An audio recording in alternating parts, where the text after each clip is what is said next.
માતાજી બરુલા ગીર ગામ તાલુકો માળિયા હાટીના જિલ્લો જુનાગઢ।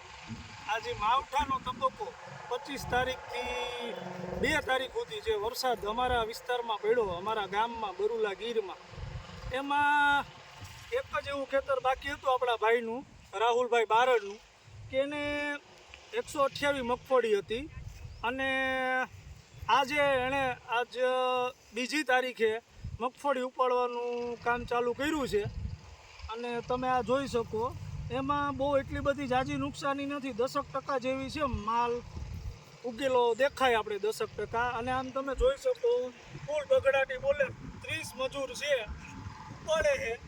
અને આ રીતના છે 28 નંબરમાં તમે આ ફાલ જોઈ શકો, આમાં 10% જેવું ક્યાંક ક્યાંક છોડવો ઉગેલો દેખાય, બાકી કંઈ છે નહીં। જોકે ચારો છે એ 20-30% જેટલો હાથમાં આવે એમ નથી, ખરી ગયો પાંદડાને એવું। બાકી તમે માલ જો, આ ખેડૂતની મહેનત કે માલ તમે જોઈ શકો। રાહુલભાઈ આ એક અમારા ગામનું એક જ ખેતર એવું બાકી હતું કે 128 મગફળી, અને એનું એક ખેતરમાં જ મગફળી ઊભી હતી ને માવઠામાં ફૂલ વરસાદ પડ્યો, તોય મગફળીમાં કંઈ નુકસાન નથી, 10% જેવું છે, બાકી કંઈ વાંધો આવે એમ નથી। અને આજ કમ્પ્લીટ ઉપડી જાય છે મગફળી, અને ફાલ પણ ખૂબ સારો અને ડોડવા ભરાઈ ગયા। આવી રીતના 10% જેટલો માલ ડેમેજ થયો કે ઉગેલ છે રાહુલભાઈ બારડના ખેતરમાં।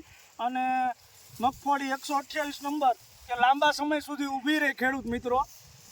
અને આ એક જ એવું બાકી, 23 ઉપડી ગઈ, 39 ઉપડી ગઈ, 41 ઉપડી ગઈ, અને આ 128 એક ખેતર અમારા ગામમાં અમારા ભાઈનું જ, રાહુલભાઈ બારડનું બાકી હતું। નથી વાંધો આમાં, તમે ફાલ પણ જોઈ શકો, અને મગફળી ખૂબ જ સારી ઉતરી એમ દેખાય મને તો। જય માતાજી।